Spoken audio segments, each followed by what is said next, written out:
이번 주가 폭락은 미국의 서브프라임 모기지의 부실 때문이라고 합니다. 서브프라임 신용 경색으로 수백억 달러의 손실을 입고 CEO마저 바뀐 월가의 대형은행들. 전문가들은 미 서브프라임 모기지 사태에 따른 신용시장 악화와 M&A 부진이 투자은행의 순이익을 갉아먹을 수밖에 없다고 분석했습니다.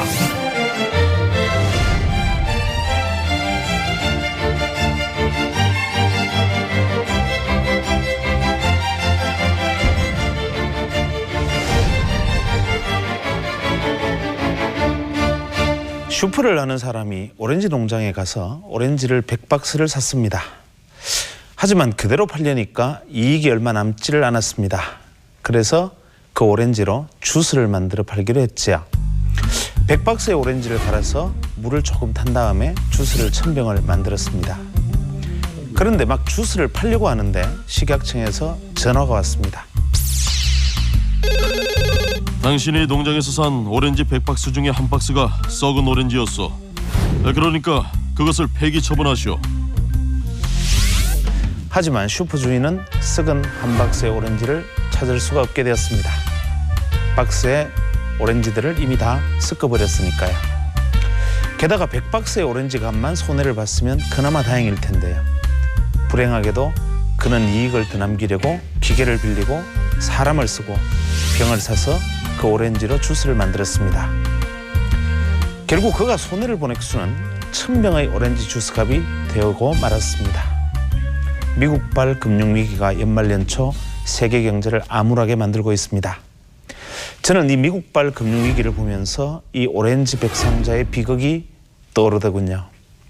그동안 잔뜩 부풀려졌던 거품이 얼마나 컸는지 잘 보여주는 사태죠. 애초엔 썩은 오렌지 한 상자가 문제일 뿐이었는데 어쩌다가 오렌지 주스 1000병만큼의 큰 사태로 번지게 되었을까요? 미국발 금융위기 사태의 본질은 바로 이렇습니다. 미국 사람들은 대개 집을 살 때 모기지 금융이라는 것을 이용하지요. 이때 대개의 여유가 있는 사람들은 집값의 80% 정도를 빌리는 게 보통이지만 돈이 없는 사람들은 나머지 20%마저도 대출을 받습니다. 그런데 집값의 80%를 빌릴 때는 이자가 많지 않지만 나머지 20%의 대출 부분은 채무자가 혹시라도 빚을 못 갚게 될 경우 집을 경매에 붙여도 원금 회수가 어렵습니다. 그래서 이자가 비싸게 되죠. 집값이 늘 오를 때야 문제가 되지 않습니다.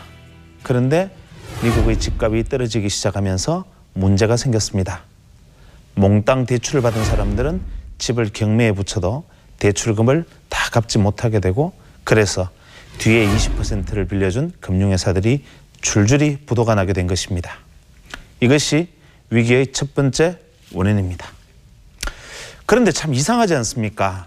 이 20% 대출을 해준 서브프라임 업체의 규모는 미국 경제에 비해서 그리 크지 않은데 그 정도 부도가 났다고 미국이 위기에 빠지다니요. 여기서 위기의 핵심이 드러납니다. 원래 미국은 돈을 가지고 가만히 놔두는 나라가 아니지요.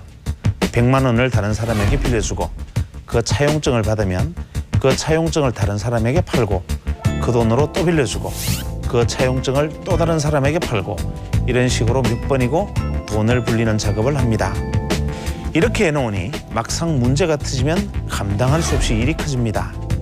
빌려준 사람 돈은 원래 100만 원인데 빌린 사람은 1000명이 돼버렸으니까요. 이것이 바로 미국발 금융위기의 핵심입니다. 지금 우리가 뛰어들고 있는 파생금융시장의 본질도 바로 이것이지요. 기억하십시오. 지나친 탐욕은 항상 화를 부른다는 사실.